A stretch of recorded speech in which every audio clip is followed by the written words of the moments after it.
Pembela Pak Jokowi juga muncul dengan sendirinya. Itu alami, tidak dirancang, tidak ada didesain, dibujuk, diperintahkan, tidak. Itu bangkit dengan sendirinya. Kampanye Pak Jokowi presiden itu temanya kan Jokowi adalah kita. Dia tuh kita. Sehingga kita merasa bahwa ketemu Pak Jokowi kami merasa bahwa kami ini mau ketemu sama saudara, mau ketemu sama bapak, mau ketemu sama keluarga. Saya rasa itu masyarakat rasakan hal yang sama. Kalau Pak JK sebenarnya penjelasannya cukup masuk akal. Bahwa ini Pak JK meyakini ijazah Pak Jokowi asli. Cuma Pak JK punya ini udah Pak Jokowi tunjukin. Jadi kami tidak mencari pengganti Pak Jokowi, kami mencari penerus. Penerus Pak Jokowi. Pak Jokowi sebagai presiden ini 3 calon mencoba membaca. Tapi karena Pak Prabowo ini bestinya Pak Jokowi, Pak Prabowo ini membaca Pak Jokowi utuh.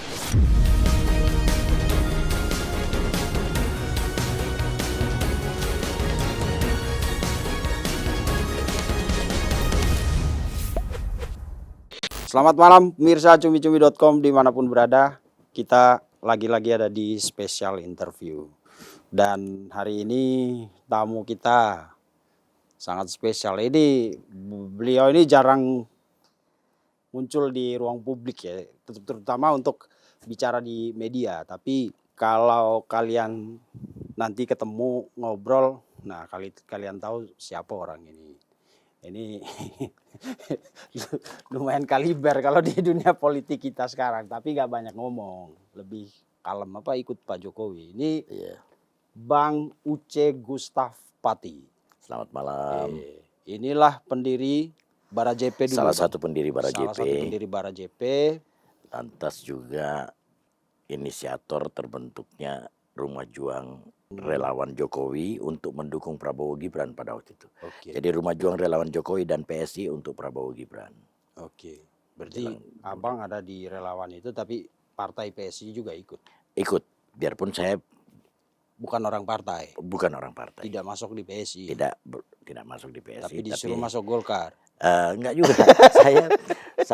saya pendukung PSI tapi yang tidak pegang KTP. Saya pendukung PSI, saya pendukung Partai Prima karena teman saya di situ. Saya pendukung Partai Pandai karena Farhad di situ. Ada Bang Farhad di situ. Ada Agus Jabo di Partai Prima. Agus Jabo dan Octavianus.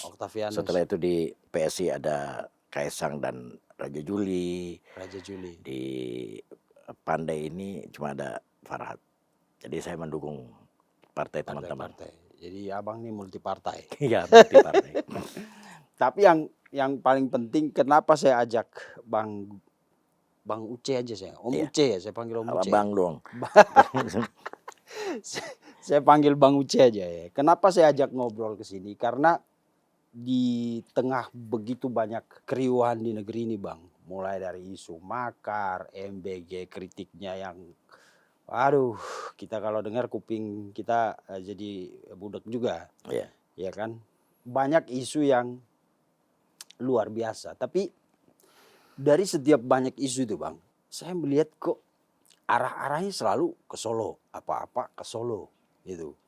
Jadi saya jadi bertanya-tanya. Gila ini juga magnetnya Solo ini. Luar biasa sekali. Betul. Iya kan?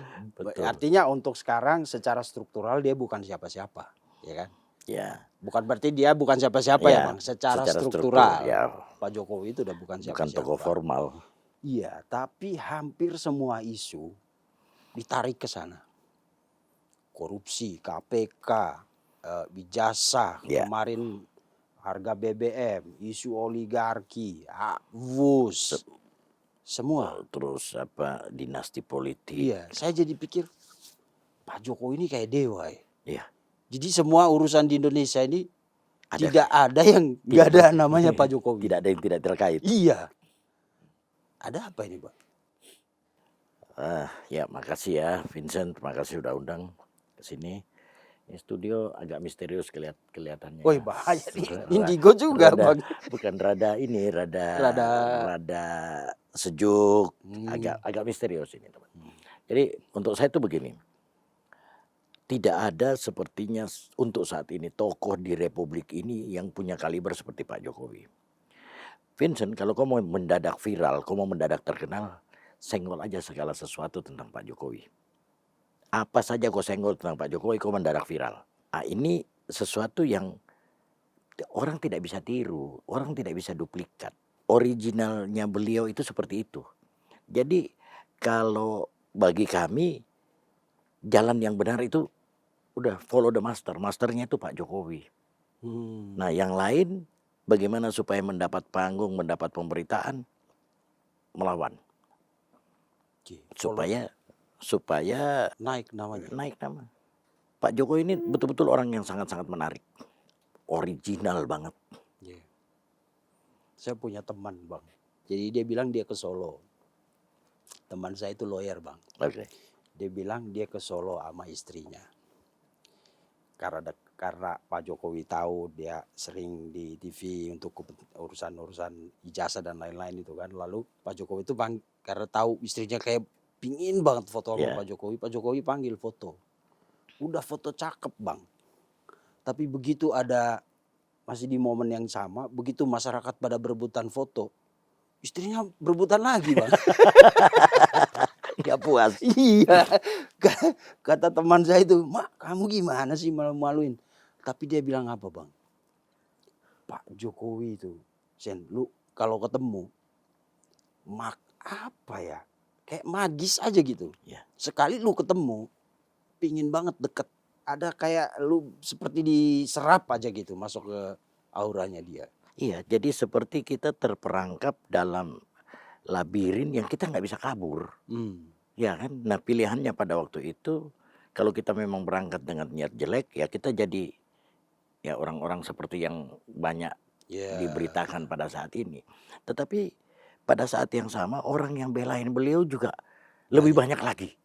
Yang datang setiap hari Ya, ke sana. bukan cuma berkunjung ke Pak Jokowi. Ini kan seperti pada waktu Pak Jokowi diserang dengan 1000 macam isu. Pembela Pak Jokowi juga muncul dengan sendirinya. Itu alami, tidak dirancang, tidak ada didesain, dibujuk, diperintahkan, tidak. Itu bangkit dengan sendirinya. Yang jadi pertanyaan saya bang, tiap hari terima tamu, Ya. nggak capek Pak Jokowi?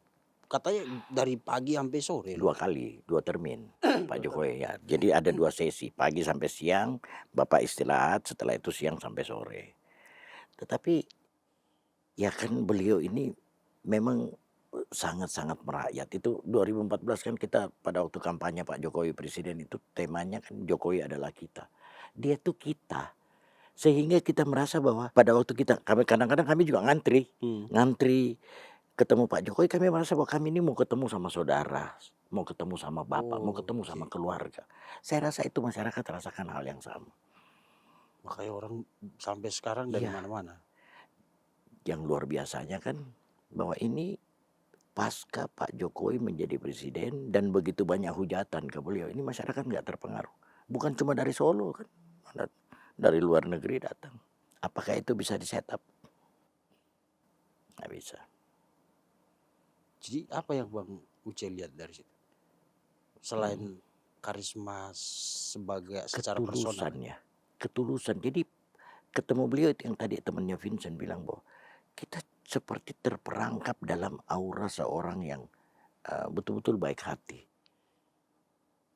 Betul-betul merasa memperhatikan kita. Apalagi kita orang timur ya. Orang timur ini Pak Jokowi ini seperti Tuhan kirim menjawab doa-doa panjang para tetua di sana kan.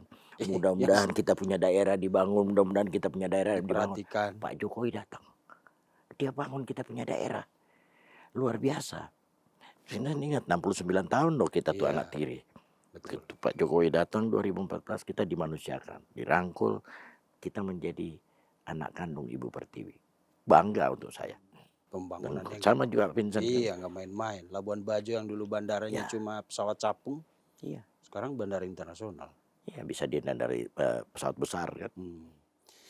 Nah, kemudian Bang, yang saya bingung itu kan orang datang secara spontan. Ya spontan kan, walaupun ada yang isu. Oh ini ada yang ngatur, ternyata ada. Ya itu ngatur jadwal bertemu karena banyak antrian. Ngatur mobilisasi massa ke sana ya kan Bang. Siapa juga yang mau kayak orang kurang kerjaan gitu ya. Ada juga yang Begitu dia bilang dia mau berangkat ke sana, tahu-tahu rombongannya jadi banyak, mau ikut mau ikut mau ikut. Nah, Hmm. itu terpaksa harus diatur kan, nyewa Diatur. bus bersama. Ya. Pemandangan atau kesan personal itu sangat berbanding terbalik dengan ketika beliau dibawa masuk ke ruang politik. Itu seperti dibawa ke ruang pengadilan, Bang.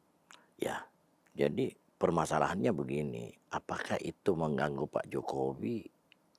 Secara overall Pak Jokowi nggak terganggu. Hmm. Nah, sebenarnya yang terganggu ini orang-orang yang mengadukan Pak Jokowi, yang menghujat Pak Jokowi, mencaci maki Pak Jokowi. Rumah Pak Jokowi itu sekarang itu disebut tembok ratapan. Hmm.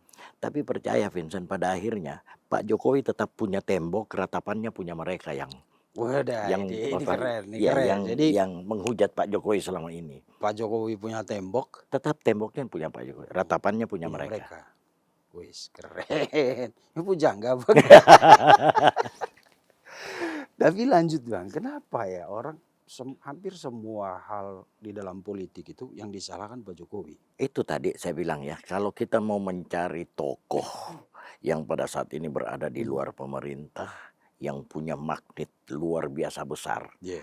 seolah-olah mempengaruhi denyut nadi masyarakat Indonesia, yaitu Pak Jokowi. Jadi kalau kau memilih menjadi pendukung, kita nyaman. Kalau kau memilih untuk melawan Pak Jokowi, kau dapat Nah, popularitas ini itu. saya jadi ingat pernyataan salah satu tokoh yang diwawancara Rossi yang dibilang Pak Jokowi ini tuh jangan kau lawan, harus kau jadikan teman.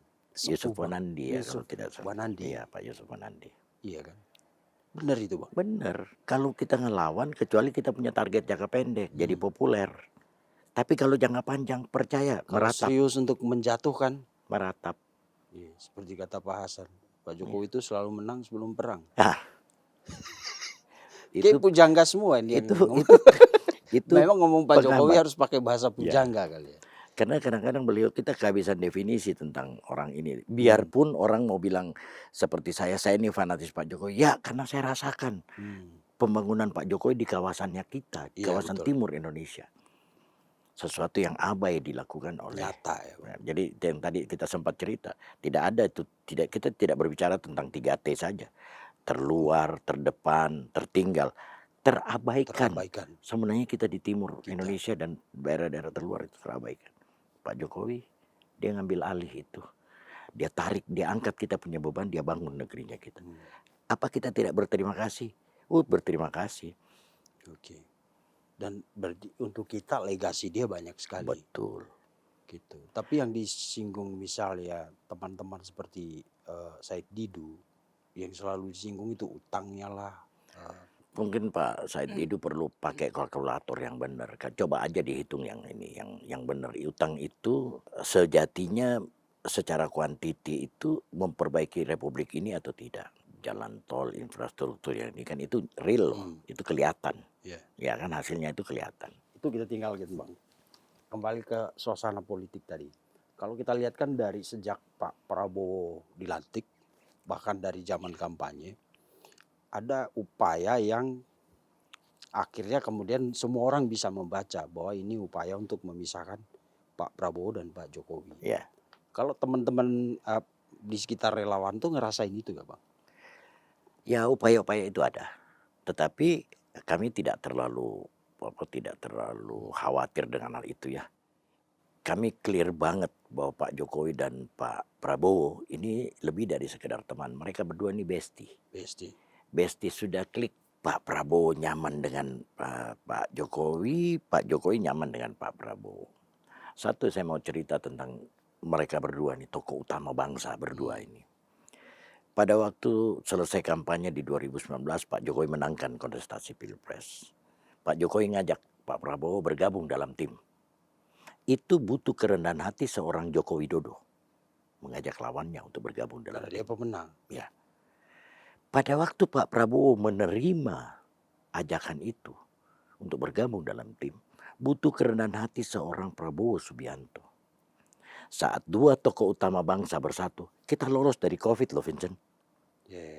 Coba kalau waktu itu Pak Prabowo oposisi, apapun yang dilakukan salah semua. Pasti di-cut, diganggu.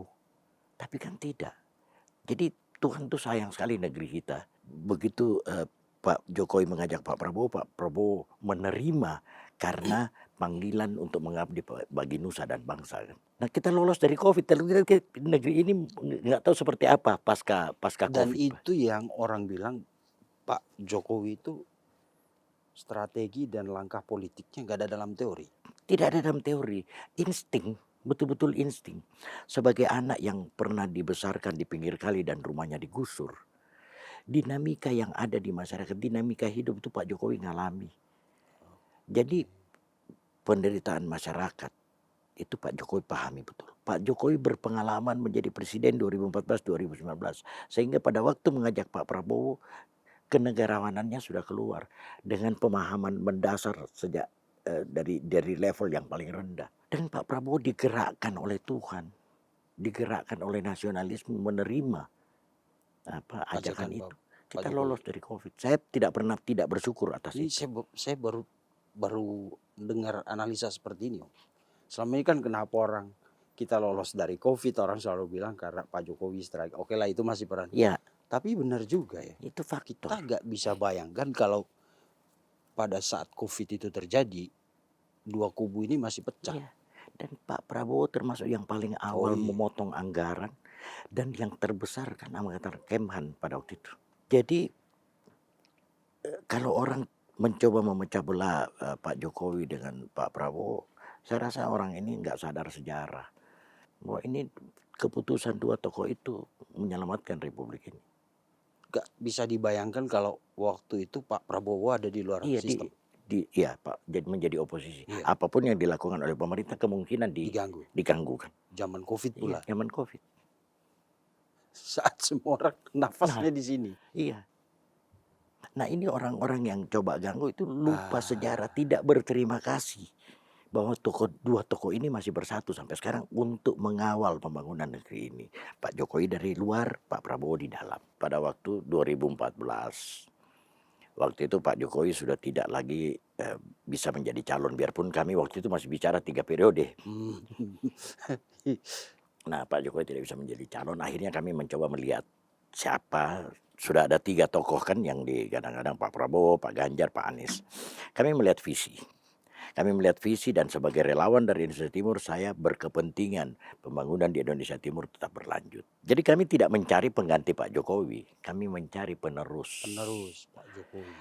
Pak Jokowi sebagai presiden ini 3 calon mencoba membaca.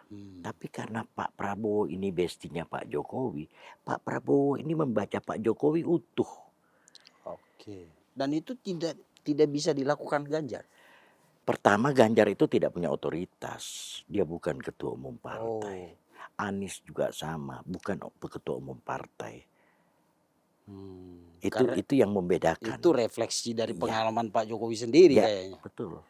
Jadi saya lihat bahwa pada waktu memasuki periode krusial mendekat bulan September menjelang Oktober, takdir Pak Prabowo sebagai Presiden Republik Indonesia sudah ditentukan. Waktu itu ketua panitianya si Amin, saya lupa namanya tuh acara. Ketua panitianya Amiruddin Ma'ruf, ketua dewan pengarahnya itu sebelumnya Mas Sigit Widiawan, setelah itu Arsyad. Pak Arsyad. Tentu maksudnya Pak Jokowi masih, karena saya ini banget Pak Jokowi itu masih mau coba menggandeng dua tokoh ini. Bagaimanapun Pak Jokowi dari PDIP kan pada waktu itu. Tapi ya tidak bisa nyambung. Dan itu yang lagi-lagi langkah dan strategi Pak Jokowi itu tidak ada dalam ilmu politik. Iya, tidak ada dalam karena dia pertaruhkan hubungannya dengan sebuah partai besar. Dengan partai PDIP, besar. Kan? Tempat di mana dia dikatakan bahwa tanpa PDIP Pak Jokowi nothing. Ternyata kan sekarang terbukti tidak seperti itu kan. Ya, sebaliknya malah ya. Ya. Kita jangan terlalu kencang ngomongnya. Ya. Terbukti bahwa memang tidak seperti itu. Iya, tidak seperti itu. Kita tidak boleh bilang malah sebaliknya, nggak boleh. Ya, Pak Jokowi ini sebenarnya sedang dalam peak performance kan, lagi ininya lagi bagus-bagus banget. Makanya waktu itu kami bicara 3 periode.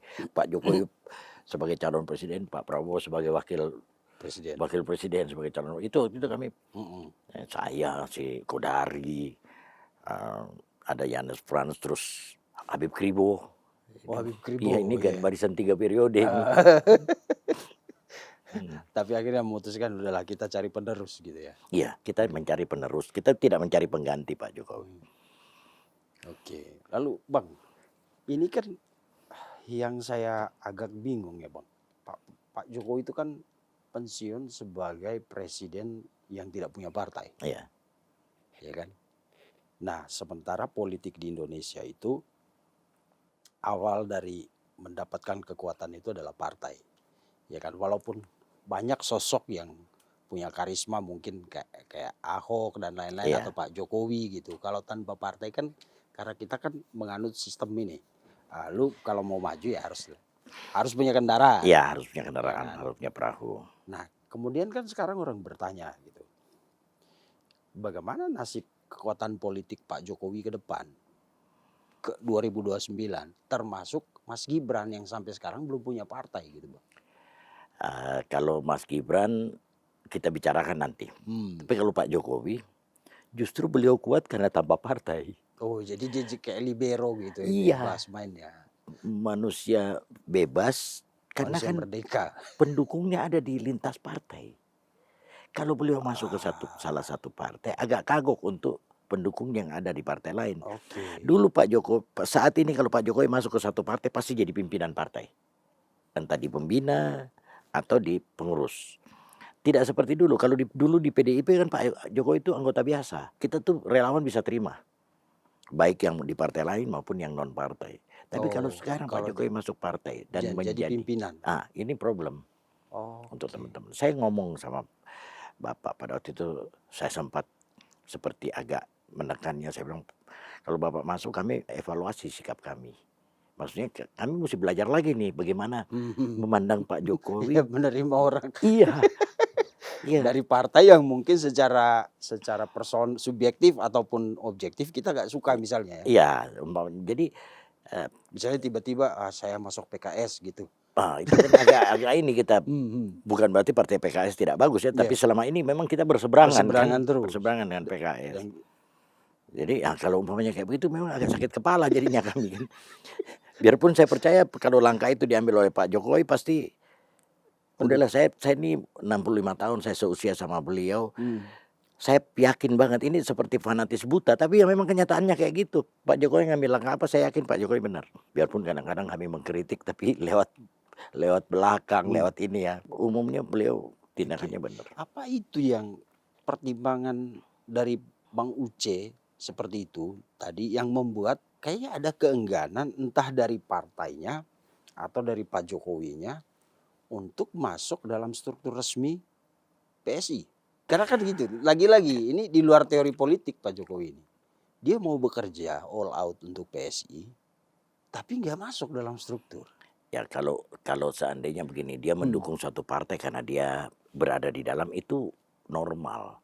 Nah Pak Jokowi ini kan sebenarnya abnormal ini Pak Jokowi.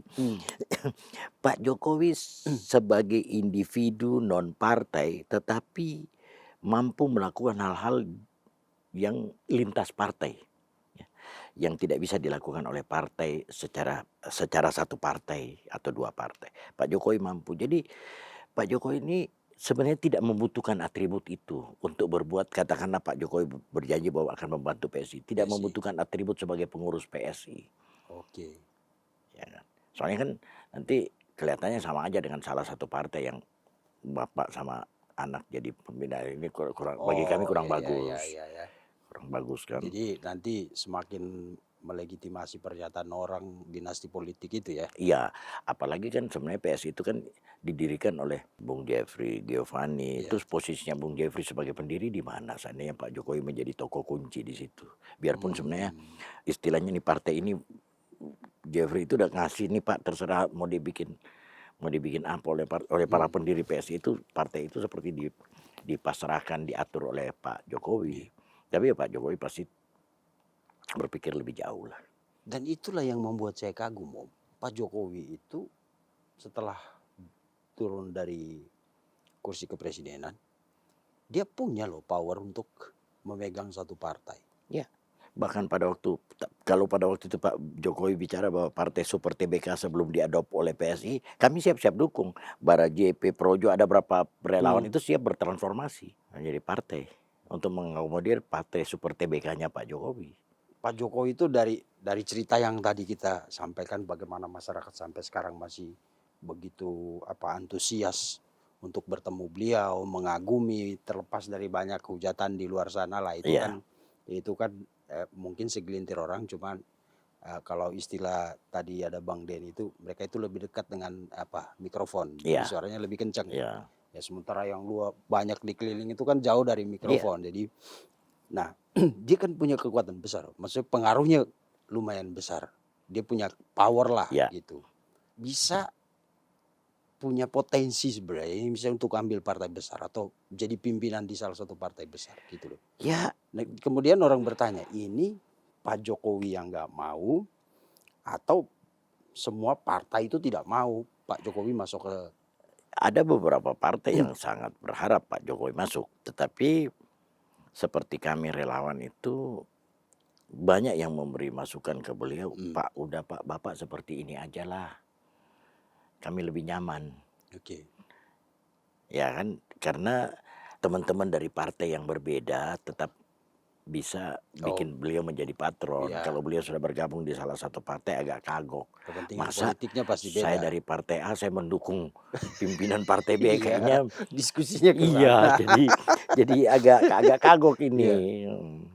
betul ya. Iya, nah sementara teman-teman pasti ini relawan itu Hmm. tidak mau menjadi bagian yang salah dari tembok ratapan itu kan, mereka pasti mau jadi tembok, nggak mau jadi Ratapan, ratapannya. Iya. ratapan yang sono aja. Iya, sementara berhadapan sama Pak Jokowi sebagai Ah, lawan itu pasti meratap. iya. Nah balik lagi tadi Bang, kan saya nggak tahu kesimpulan saya nanti ini salah atau benar, bisa dikoreksi di komentar aja nanti. Mhm. Artinya kan kalau orang kemudian selalu bilang Pak Jokowi itu dinasti, mau melanggengkan kekuasaan lewat anaknya dan lain-lain, gimana cara dia nanti melanggengkan itu kalau tanpa partai?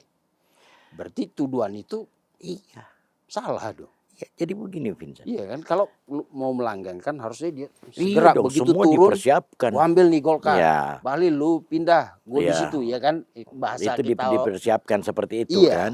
Nah, karena kan karena tanpa partai gimana kan caranya? Pak Jokowi ini cukup cerdas. Terus satu lagi, pada waktu itu orang banyak yang ini Bapak Anwar Usman ini berkolusi untuk menggolkan, mengakali batas umur Ya usia. itu tuduhan itu ya. Ya Pak Jokowi juga dituduh bermain di situ kan. Untuk saya, kalau Pak Jokowi mau bermain, lebih bagus Pak Jokowi bermain supaya dia 3 periode dong, daripada Daripada harus daripada harus menyodorkan Gibran. Gibran. Karena sebagai orang tua, pasti tidak tega lihat anak kita tuh diserang kiri kanan kan. Iya, berasa dari pengalaman Iya 10 tahun berdasarkan dari bagaimana pengalaman orang Pak, iya.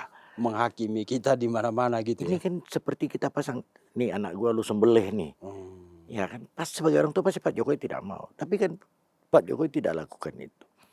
Baik Mbak Saraswati, ya, Bang Dasko itu berbicara bahwa Pak Prabowo itu berkali-kali minta ke Pak Jokowi, minta Mas Gibran. Dan jangan lupa, Mas Gibran pada waktu itu sudah siap-siap mendukung Mas hmm. Ganjar kan sebagai ini PDIP. Lantas Mas Ganjar juga biarpun tidak terekspos tapi ya kira-kira kita bisa nanggap Mas Ganjar juga mencoba merekrut Mas Ya, Gibran. Bang Anies Anies juga coba merekrut Mas itu ceritanya Gibran. udah muncul Iya, sekarang. ya cuma sekarang aja mereka Hmm. ini bahwa itu pengkhianatan terhadap konstitusi. Gibran dibilang anak haram konstitusi, oh please. Iya, sampai ada mantan hakim konstitusi yang bilang hancurnya Indonesia sekarang itu gara-gara itu dulu. Iya, cuma mereka lupa bahwa saya percaya bahwa setiap orang itu punya garis tangan.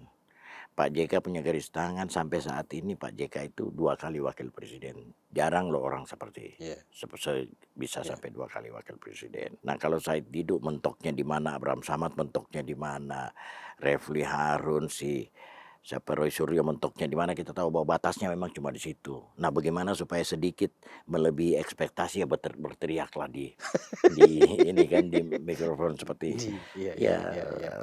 Refli Harun sama Roy Suryo. Tapi kalau mau memaksakan juga ya itu ada Kan Tuhan kasih kuota kita ini. Ya, betul. Tidak mungkin lebih dari itu. Pada waktu kita mau memaksa lewat kuota, mungkin kita malah jatuh ke jurang batas usia. Nah, pertanyaannya Bang, kan memang ada sudah banyak cerita itu kan. Pak Jokowi, Pak Prabowo berapa kali mendekati, menemui Gibran, bahkan lewat Pak Jokowi juga ya kan. Terus konon katanya si Pak Ganjar juga sebenarnya ke sana. Ada satu pertanyaan yang selama ini belum muncul. Emangnya waktu itu kalau misalnya Pak Prabowo nggak milih Gibran, Pak Jokowi nggak dukung dia? Tidak. Jadi sebenarnya begini, Karena kan itu yang orang bilang sekarang kan, jadi kayak barter pengaruh. ya, Nah, Pak Prabowo ambil Gibran supaya Pak Jokowi bisa. Pertanyaannya, emangnya kalau waktu itu Pak Prabowo nggak milih Gibran, Pak Jokowi nggak dukung? kalau analisanya kami analisanya kami pada waktu itu, kalau 3 pasang, Pak Jokowi berkepentingan 2 pasangan terakhir ini dua-dua orangnya beliau. Yang nomor satunya Pak Ganjar dan Pak Prabowo. Karena awalnya kan mau coba disatukan tapi nggak bisa. Nggak bisa. Nah, jadi kalau seandainya ada 2 putaran, maka yang masuk ke putaran final itu Pak Prabowo dan pasangannya dan Pak Ganjar dan pasangannya. Ini belum berbicara soal Gibran. Tidak ada sampai pembicaraan kami terakhir itu tidak ada berbicara soal Mas Gibran. Oke. Gibran tidak masuk. Kalau tidak salah Pak Prabowo itu sempat di ini kan karena yang paling tinggi punya rating pada waktu itu kan Pak Ganjar. bukan di luar itu. Di luar itu yang paling tinggi yang calon wapres itu kan yang paling tinggi Pak Erick Thohir. Erick Iya. Thohir. Nah itu rencananya mungkin Pak Prabowo sama Pak Erick Thohir, terus Pak Ganjar saya tidak tahu sama siapa ya, tapi waktu itu kami memang sudah lebih intens mengamati Pak Prabowo karena kami hat-trick nih, Pak Prabowo menang 2 kali dukung Pak Jokowi ya hat-trick. Membaca pengalaman dari 2 kali kami tahu lah kira-kira arahnya ini kemenangan berpihak kemana angin. Jadi kami lebih perhatikan Pak Prabowo pada waktu itu. Nah itu ininya pasangannya sama Pak Erick. Tidak, bukan Gibran. Jadi jawab sudah jelas sih. Kalaupun waktu itu Pak Prabowo nggak milih Gibran, Pak Jokowi tetap di Pak Prabowo. Jadi kan begini, ada 2 kali kesempatan di mana Pak Prabowo dan Pak Ganjar itu menurut kami diberi kesempatan oleh Pak Jokowi untuk ayo kalian bicara. Ngobrol. Kalian berbicara, ngobrol, tentukan siapa yang nomor 1, nomor 2. Apapun keputusan kalian itu yang kita pegang. 2 kali, sekali yang di Kebumen di sawah, terus yang kedua ada momentum yang lain pada waktu keduanya Pak Prabowo maupun Pak Ganjar dipanggil oleh Pak Jokowi, terus diputuskanlah bahwa nanti hasil lembaga survei yang punya rating tertinggi itu jadi presiden, yang kalah menjadi wakil presiden. Nah pada waktu itu kan Pak Ganjar tinggi-tingginya. Akumulasi Pak Prabowo dan Pak Anies kalah melawan Pak Ganjar. Waktu itu tinggi banget kan. Nah, tahu-tahu kan Pak Ganjar bicara soal Piala Dunia Under-20.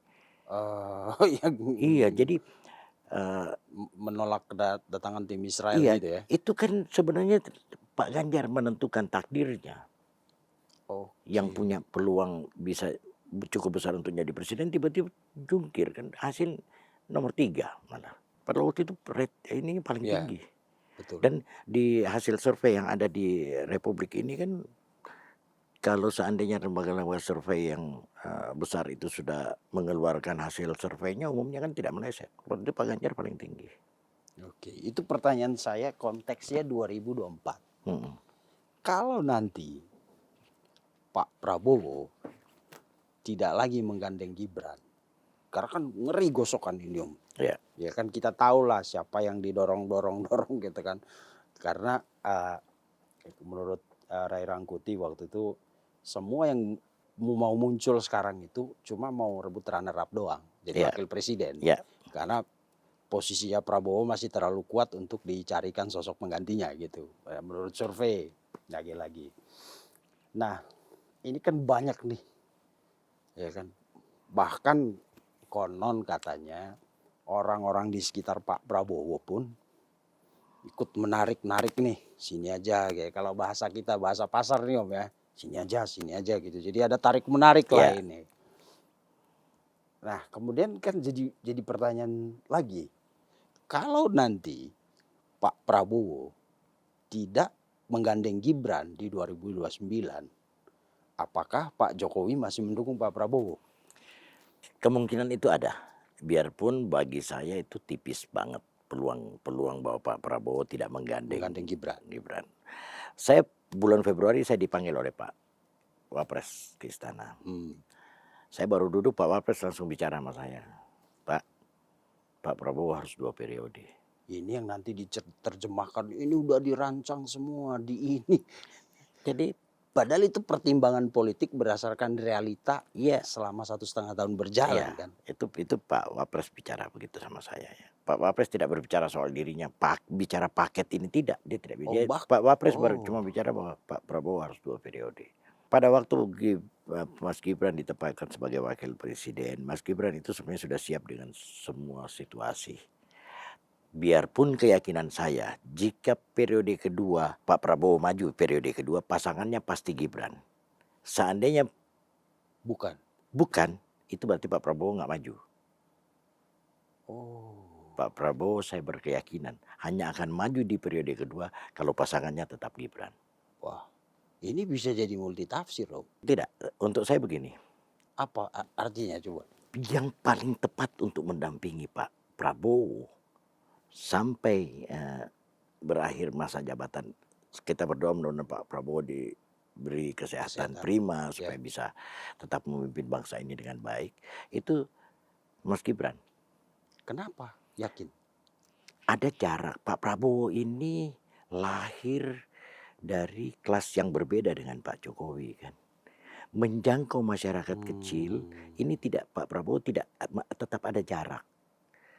Sementara Pak Prabowo punya kekuatan mengisi pembangunan, tetapi bagaimana untuk menyentuh akar ini masyarakat tetap mesti di-maintain.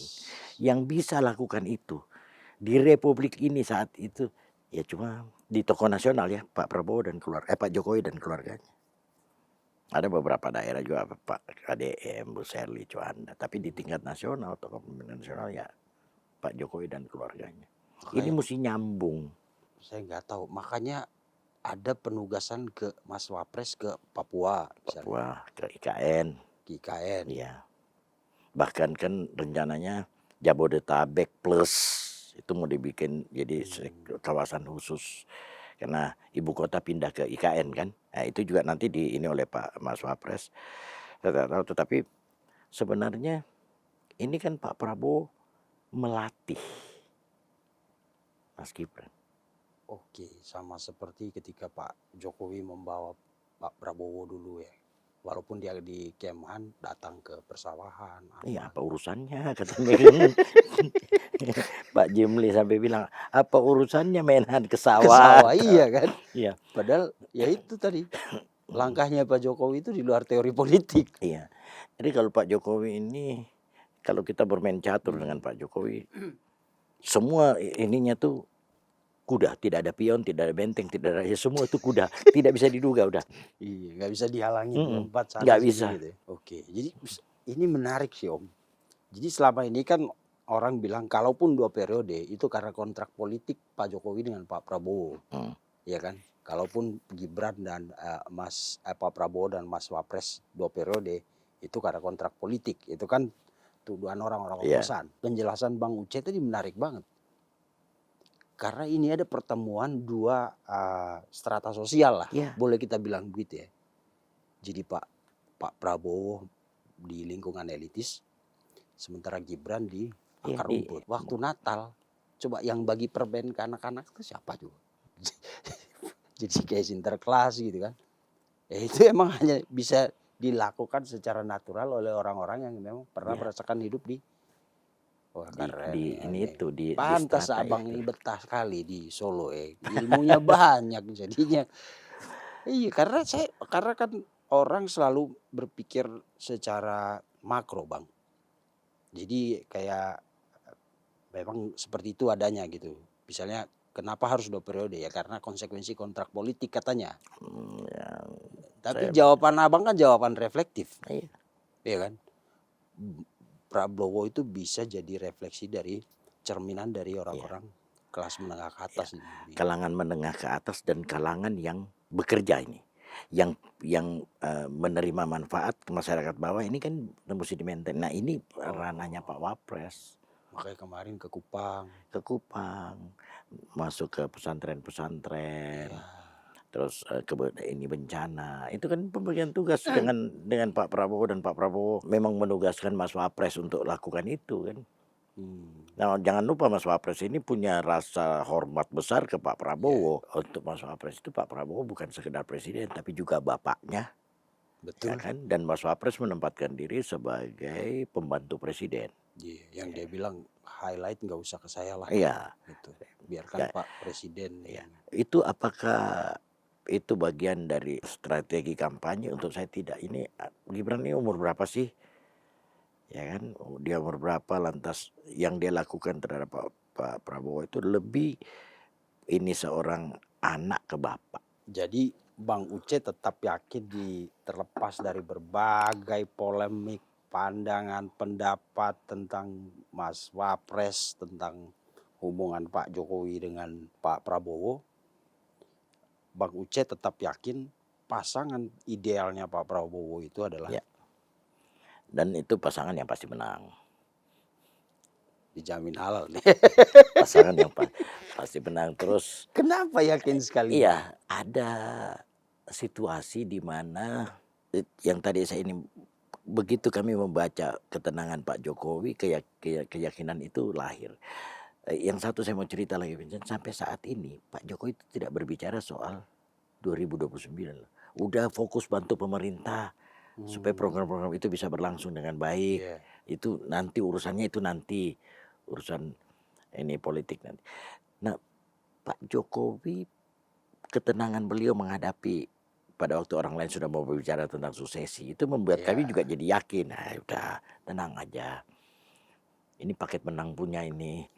Tapi deg-degan juga kalau dekat Pak Jokowi itu ya. Karena kalau secara manusiawi kan kita lihat, tetangga udah pada Ya, ngancang-ngancang nih, kok kita diam-diam aja. tapi ya itu Pak Jokowi itu kan tidak bisa dipengaruhi dengan hal-hal seperti begitu. Orang bilang Pak Jokowi psoriasis gara-gara tegang, enggak. Psoriasis yang penyakit kulit itu. Iya. Enggak, Pak Jokowi salah sabun aja. Dulu 2015 atau 2016 kalau nggak salah, Pak Jokowi juga salah makan ikan, bibirnya bengkak. Iya. Sudah punya ini alergi Ya. Pak Jokowi itu. Jadi beliau aja santai, nggak malu kok beliau keluar salamin orang dengan ini seperti begitu. Beliau tidak berusaha menjadi munafik, tidak berusaha menutupi segala sesuatu di kami.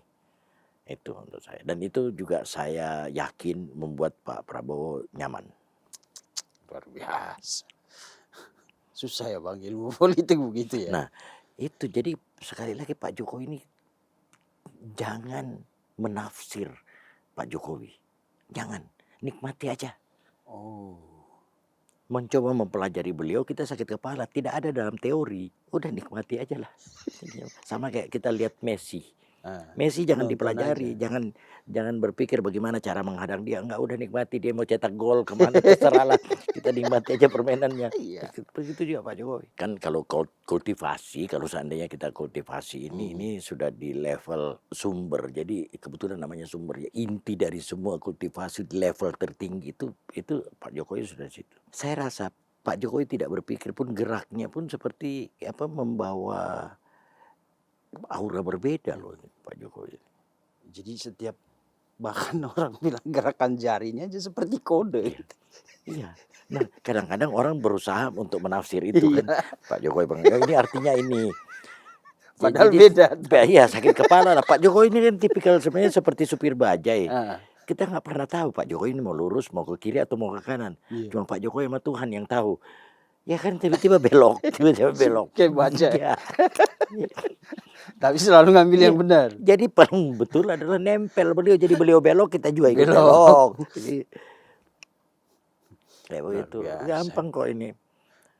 Jadi kalau saya mau nulis buku rahasia sukses satu, ikut Pak Jokowi, follow the master. Oke, follow the master ya. Bener, Pak Jokowi itu master. Bang, satu aja dikit aja terakhir. Kan kita nggak mau bilang isu ijazah, kasus ijazah Jokowi tidak. Tapi kasus pencemaran nama baik yang isunya adalah ijazah Pak Jokowi. Ini kan isu yang dipakai supaya ya kan, mendowngrade. Iya, kita sebenarnya udah capek ngomong itu Bang, udah sering banget kita di sini di podcast kita yang satu lagi ngomongin itu udah. Saya pikir kemarin sudah anti klimaks ketika Rismon RJ.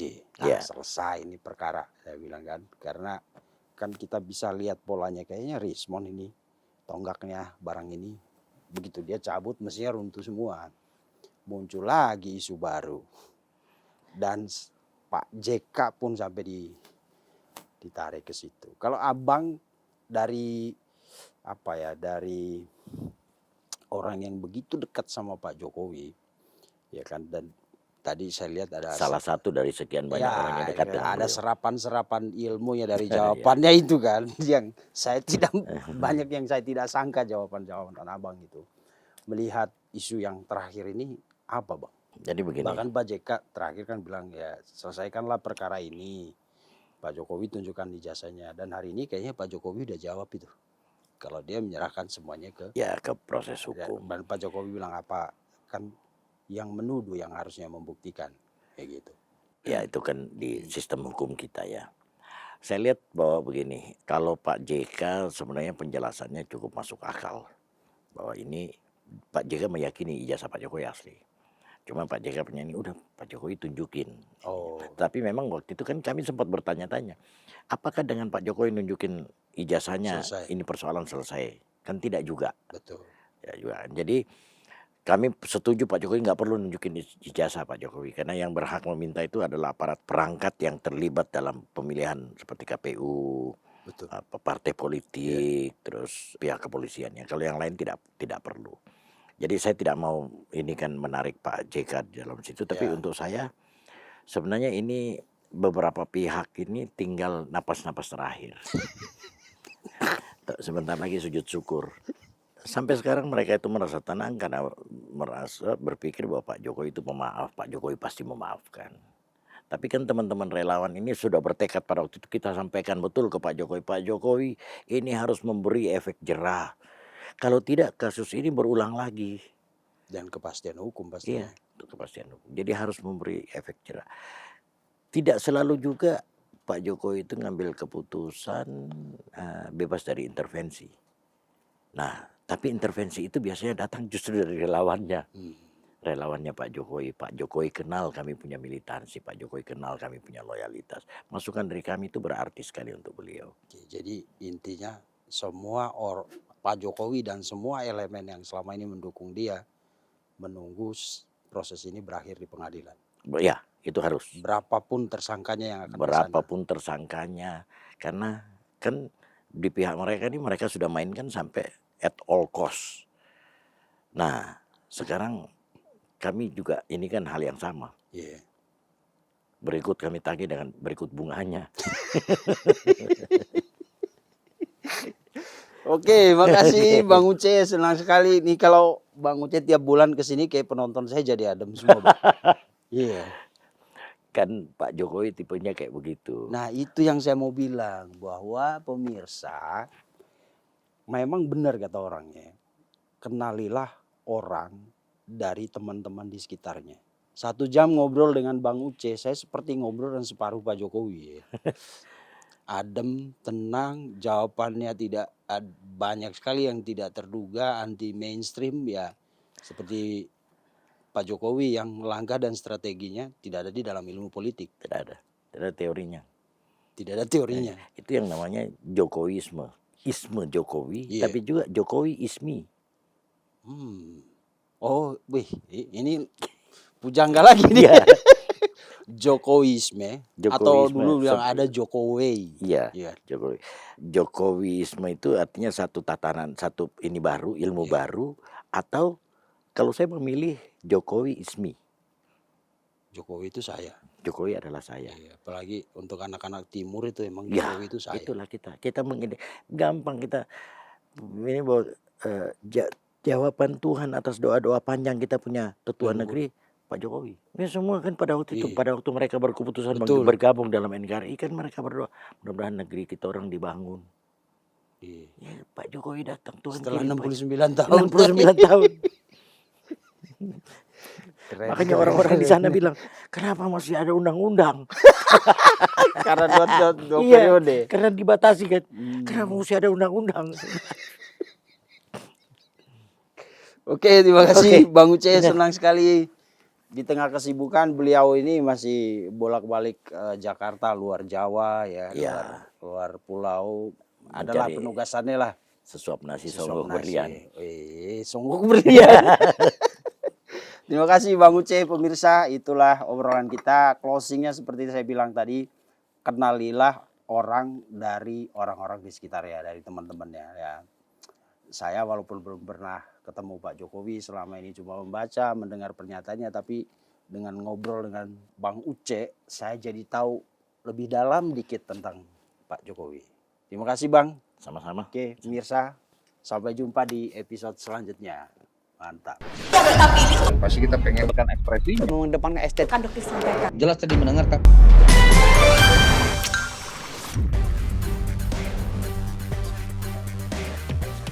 Terima kasih sudah menonton.